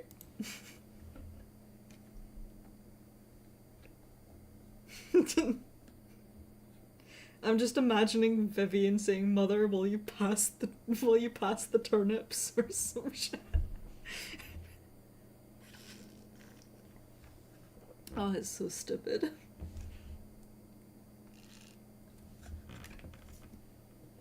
The parsnips. What am I talking? Turnips. Parsnips.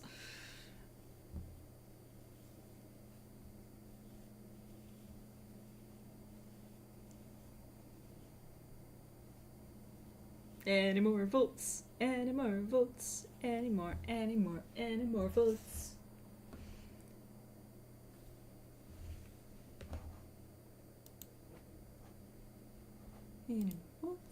I did. I did.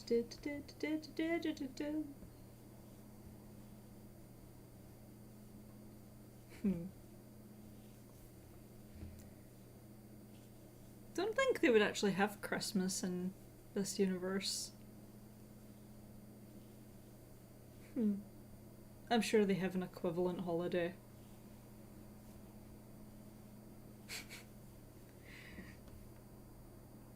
Is the fall, since it's near the end of the year, would it be in the Gravedigger's stars falling? Would Christmas be replaced with like the Gravedigger holiday?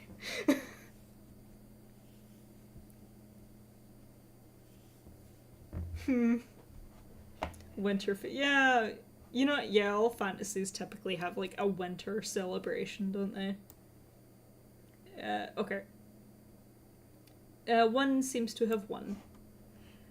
The election is over at last. Hopefully Calestria can move on to more important things now. Like voting me as their queen. You should do a second playthrough and just play as Elgornan. No, delete that. Silly. Elgornan in a sparkly, starry dress. Yes, please. Though the crowd was never quite quiet during the announcement, it's almost in an uproar as soon as the reading is over. The fact that the Assembly's makeup is largely unchanged doesn't seem to have dampened the enthusiasm of the response. Cheering and cries of protest filling the room. Pardon me? It occurs to you that this is the best chance you're likely to get to address as many of Calestri's notables as you can. The ballroom has flooded with people to hear the election results, and no doubt they're going to be slipping away to discuss those results more privately any moment now. Even the famously reclusive Nobu... Oh no. Nobu Martin is here, huddled in a corner with a dark expression. Calestria was rattled to its core by the storm, and your mother's impending arrival will shatter whatever peace they've regained. How should the city defend itself? Whom should they look to now, and how can you make it happen? 1. I'm going to accuse Bernard of causing the storm. I mean, I hate that feels worded in a way as if he didn't do it. I'm gonna correctly accuse Bernard of causing the storm and see him brought to justice. He's not here to defend himself. I hate how that's worded. But he did do it. He was in the wrong. Just because he's dead. 2. I'm going to warn everyone that the sorceress is coming, that they need to be prepared to defeat her again. 3. I'm going to declare that the sorceress is returning and that the people should welcome her as the ruler. I hate all these options.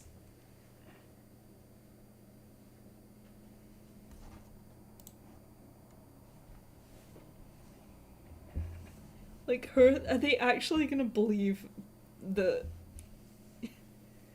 Yeah, no, I think we've backed ourselves into a corner, I think. Well, we're gonna have to pick one of them. What is the lesser of three evils?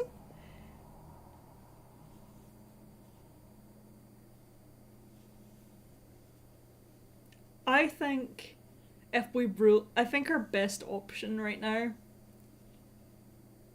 Oh, I don't know. Oh my god. I'm glad it's not me picking. Ha ha ha.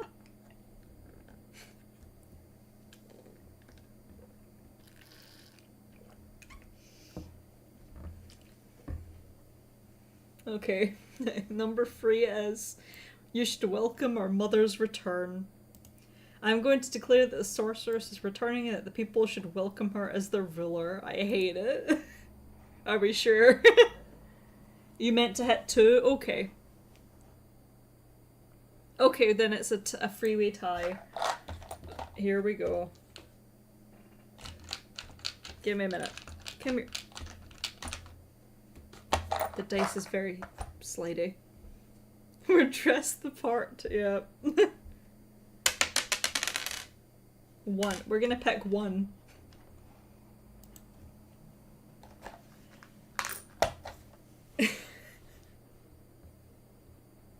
Oh, poor Renard.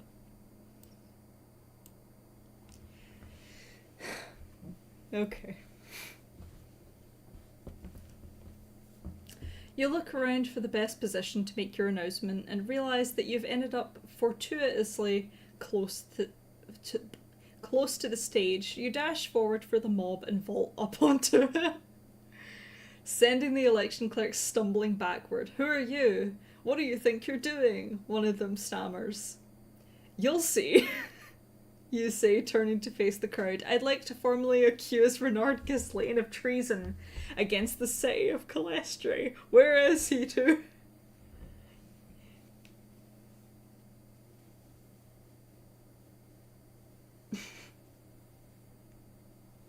Yeah, it was a tab because Tabitha meant to pick 2. Yeah. It made it a freeway tie, so I used the dice and it picked 1. Where was I? A gasp goes up across the room. Balgors turned to scan the crowd, as if expecting Renard to have suddenly reappeared. He stole the remnant stars and used them for his own purposes, you continue. He's the one who caused the storm. A room full of people stares at you in disbelief. They've quieted a little now, if only to mutter to their neighbours gathering up, then cry out in shock. Across the ballroom, the guard is starting to advance on you. M has just burst in through the side door, clearly preparing to stride across the room and have you arrested. You look out into the crowd and lock eyes with Noble Morden. He returns your gaze at once. Don't arrest her just yet, he says in a voice only barely loud enough to be heard. I want to hear what she has to say. If she's lying, I expect it'll become obvious in time. Lies usually reveal themselves in the end. Thanks, Mum. Poor Richard. He died liking us. I actually feel bad. Despite Nova's attempted intercession, it's clear the guard isn't going to let you get away with this for much longer.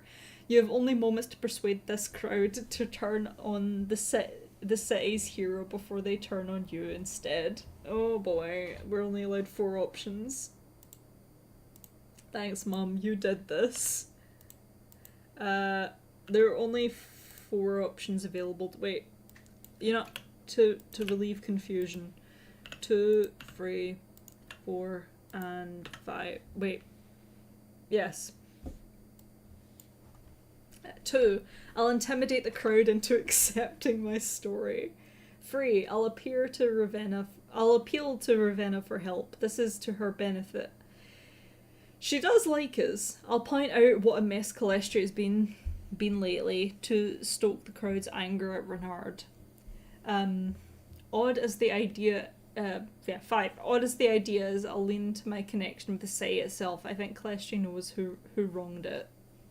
You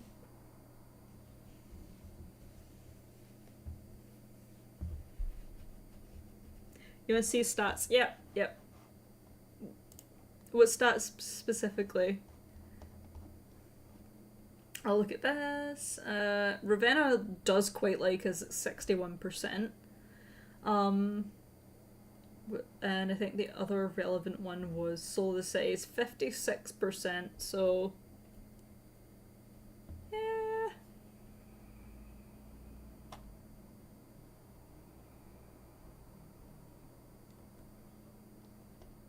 I don't think we should draw on the anger of the crowd because the stability is at 58%. So I assume everything's actually, they're not that angry. So I think either we appeal to Ravenna or we get the city on our side, the city itself on our side.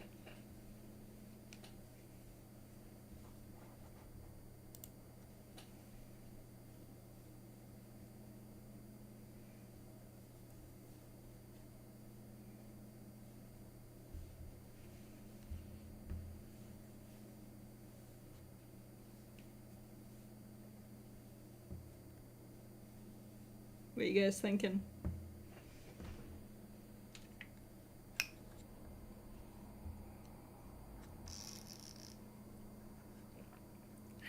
Sip, sip, sip.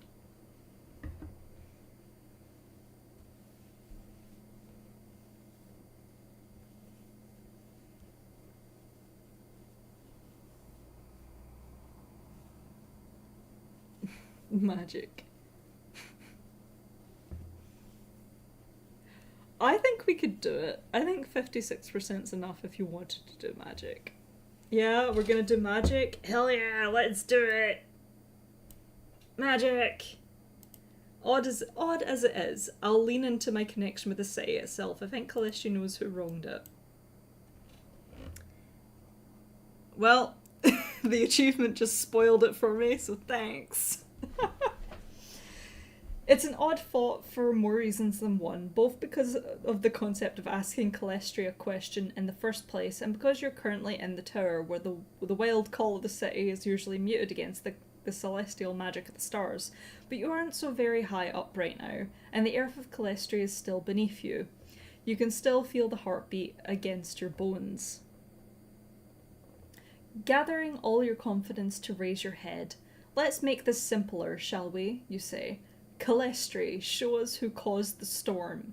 Leaping forward, we must seem insane. Leaping forward, you thrust your hand against the ballroom floor. At first, nothing happens, but we're an earthbender. Then the city's rhythm rises up inside you, beating so powerfully against your skull that it takes you some time to realise the ground beneath your hands is shaking too, convulsing in the same pattern that rings in your ears. Bulgors are screaming, clutching at each other to stay standing. But you can barely hear them over Calestri's call. All at once, it's over, and the earthquake, if you can call it an earthquake, couldn't have lasted more than a few seconds. You look uneasily around the room, wondering if you're about to be arrested as a sorcerer. But you soon discover no one is looking at you. I'm just thinking down the road in Baz's house, just Vivian on the couch, like, watching tablet TV is just like, what is that shaking? Is that an earthquake? What is my girlfriend doing?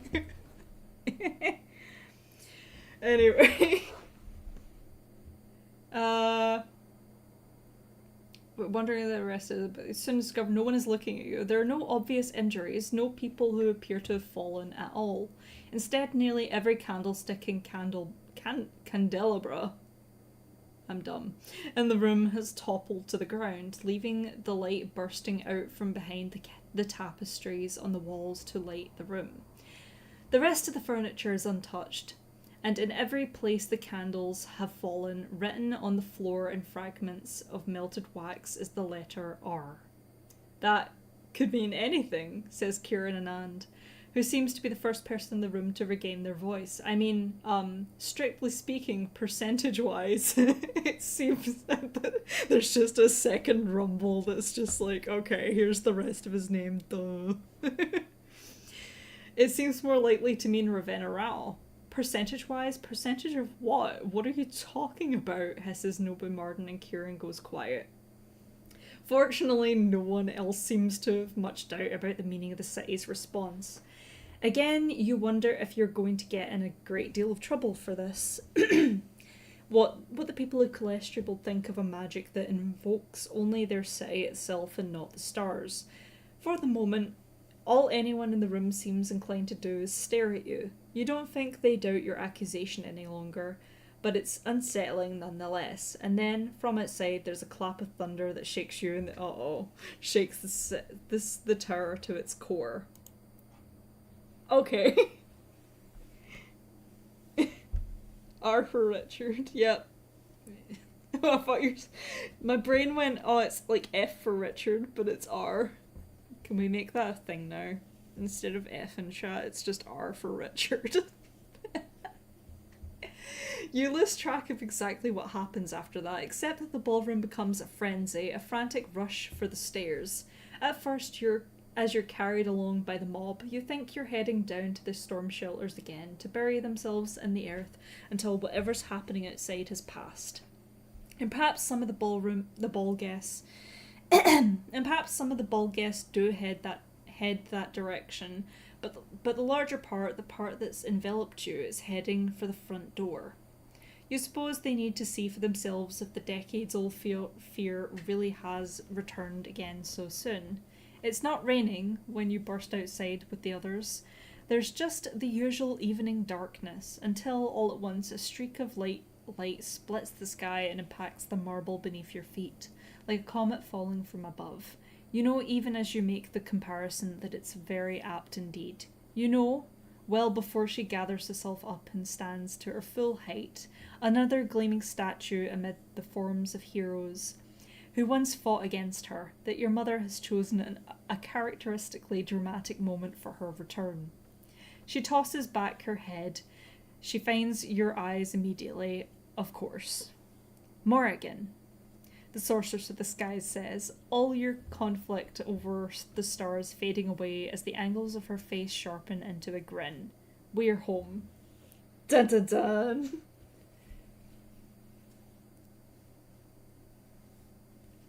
Well, there we go. A really short chapter, oh my god. Okay.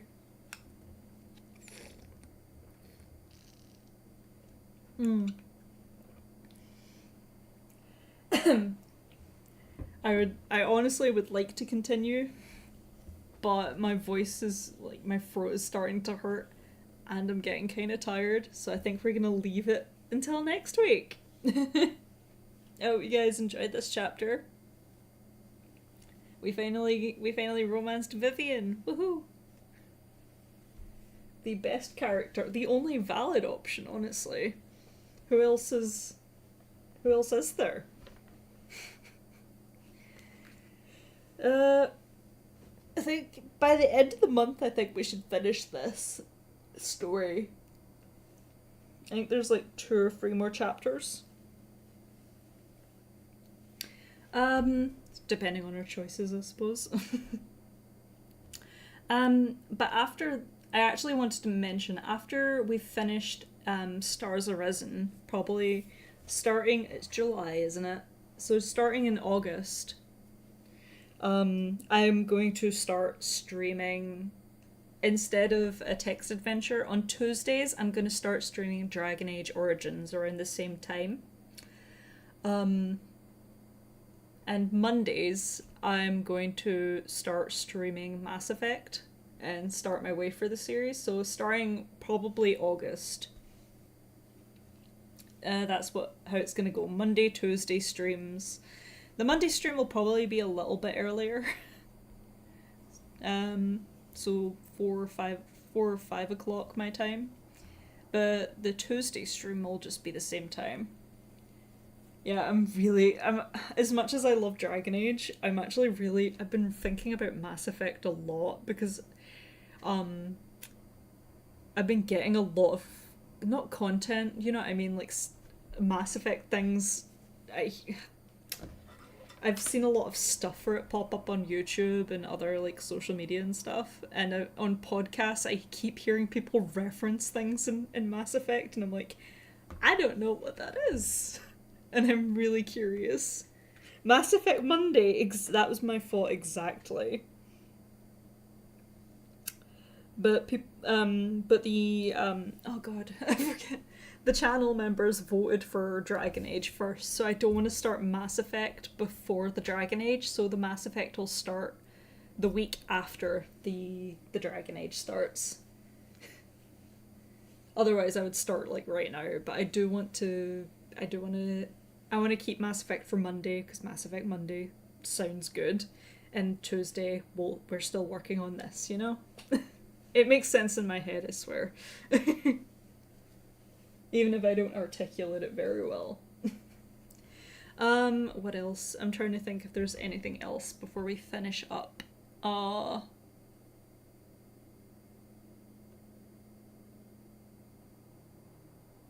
Mm, there probably is, but once again, I'm drawing a blank. Andromeda's spicy, is it? I did actually, I played Andromeda a lot more than I played, I actually ended up looking into how much I did play of the games, and I think I got, the first Mass Effect, I think I played like 15 hours or something like that back in 2021. So I didn't get very far. I think I remember doing a lot of um the for the first Mass Effect, not Andromeda, the side quests. I don't know what else you would call them when you go to just random planets and do side quests. I remember doing that. So let's see, what's Andromeda? How many hours do I have in Andromeda? I have. Oh gosh, I got quite a bit into it. I did not complete it. I remember romancing Jal. I've got 78 hours in it, and I didn't finish the game, so no spoilers. I don't know how it ends, but I remember the last thing I remember plot wise is I got this. Yeah, oh my god! I got the spicy sex scene with Jal.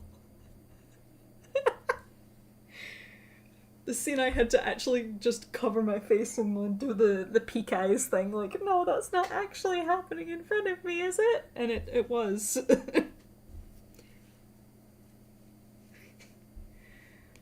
Would I be allowed to stream that? No, I'm sure I've seen. They're on YouTube. I'm sure you could watch it. That'd be fine. Oh, oh, wait. So you can choose not. Wait. So you can still romance him, and you don't have to do the sex scene. Nice. Oh, I love that.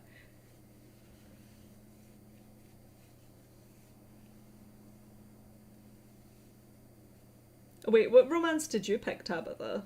I'm curious now. I know that I can't remember her name. I know there's like a very realistic kiss, and I'm pretty sure I've seen that because I got curious because I heard people saying it was like a very well animated kiss scene, and I can't remember her name other than she was. Did you know that she was a sorry, but she's not? That's all I remember about her character. It was yeah. No, the Chelsea. Oh my god, that was a scene and a half. I fell in love with Jal and Cora. That was it. Thank you. Yeah, no, I fell in love with Jal instantly. I really loved Andromeda. I think that's another like BioWare game that got a lot of crap when it came out. To be fair, I think when it came out, it was really like the animations I remember looked really bad. But like when I play, obviously I play games like years after they come out because I don't know why. So usually they're fixed and the content's all out there by then. But I really, really liked Andromeda. I liked Ryder because the reason I couldn't get into the original Mass Effect trilogy was because I like starting from a blank slate. I like playing the character that's not meant to be the protagonist kind of character. Like, I think, does that make sense? Like, Shepard's already a character that's established as this heroic figure in the game. Like, you already have. It doesn't feel like I'm making a character. I like making a character, so I can set up who they are. And you can kind of do that, I guess, with Shepard, but it's not the same. That's why I like Dragon Age more, not just the medieval fantasy kind of thing, but I like that I could headcanon so much, you know? Oh my god, I can't even imagine. You know, I might. When did I last play it? December 20. No, I would have been out of the house by then. I wouldn't. Yeah, I was thinking there, I'm like, was I still living with my parents when I played this? No. Knowing my luck, my mum or dad would have walked in at that moment and I'd be like, I swear to God, it's not what it looks like. It is, but it's not. Uh, but yeah, no, that's why that's the main reason I couldn't get into Mass Effect. I just wasn't vibing with Shepard, but I think it would be a lot more fun if I had people motivating me to continue on for streams and stuff. Because I really, I hear the romances in the second game are good. I hear the story and romances are really good in the second game. So I just, yeah.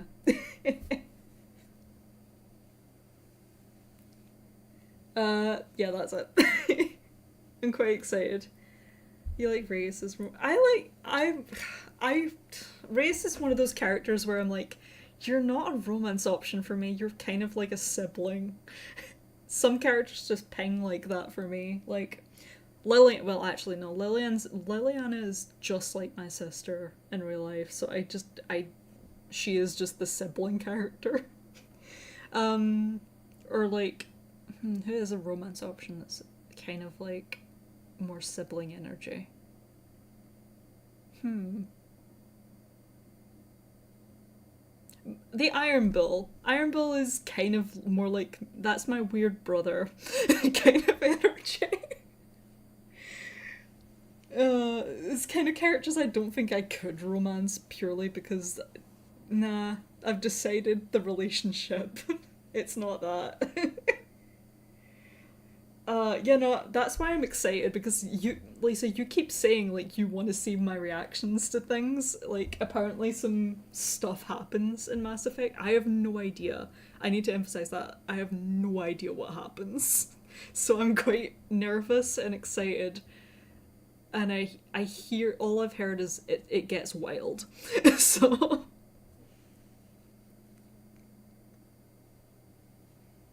Yeah, no, maybe it is just the first Mass Effect that I need to get over that hurdle because I just couldn't get into it. Dorian is sibling energy, exactly. I'm sure I'll probably have like um an Inquisitor for Dorian at some point, but like he's just brother. And like, also, I'm not gonna lie. I roughly know what for Mass Effect in particular. I already know what romances I'm gonna go for because their vibe appeals to me. Garrus and I can't remember his name. All I know is that I think Trick Weeks wrote his character, and I don't know. People said it's good, so I'm excited.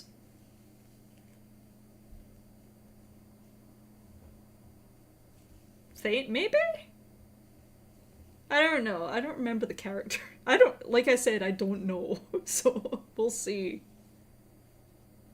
I don't think I'm gonna romance. I think I explicitly didn't like any of the romance options in Mass Effect 1, so Mass Effect 2 is where it's gonna happen.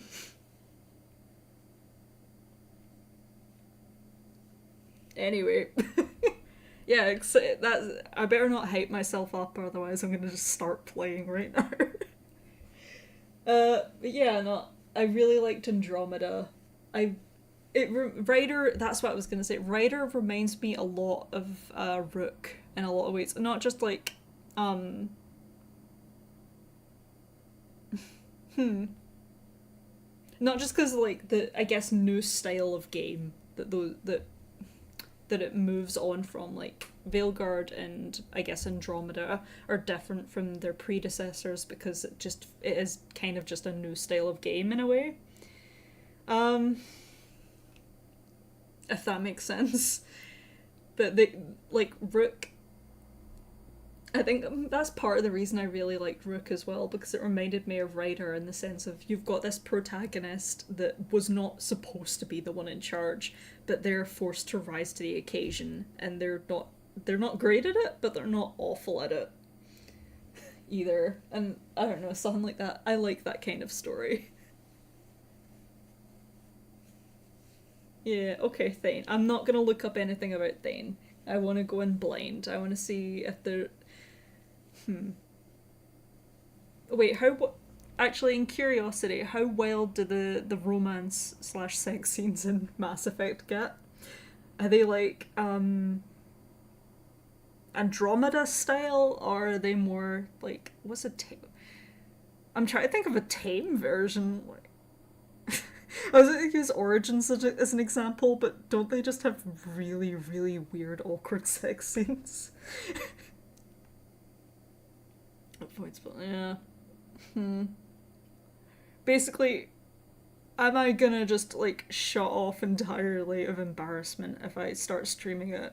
Is my question. Or is, YouTube gonna shut me down? Fade to Black. Okay, that's not bad. Yeah, no, I don't know, because like sci-fi is a lot different from fantasy. Fantasy feels like it's gonna fade to black. Sci-fi feels weird. It feels like things are gonna get weird, especially since there are aliens. So, I don't know. Yeah, no, I've hyped myself up now. I'm quite excited for that. So that's how streaming's gonna go after Stars Arisen. I think I also need a break from reading. I know it's only like once a week, but reading once a week is like ugh. For these like few hours that I'm just constantly reading, it hurts your throat. So sitting and playing a game will be a nice change of pace. Yeah. Yeah, I'll probably be trying my canon playthrough. With Mass Effect, I'll also be going for a more canon playthrough rather than going for a type of route, because I don't know what I'm doing. Yeah, Dragon Age will be just playing through my canon playthrough. I might do Inquisition again, actually. I know I've streamed Inquisition, but I had to rush a lot of it because I was trying to play it before Veilguard came out. But I want to play it again and actually take my time and enjoy it. Yeah, I'll look into it. Usually there are in those kinds of games. Gale. Oh, I love Gale. Yes. Gale is.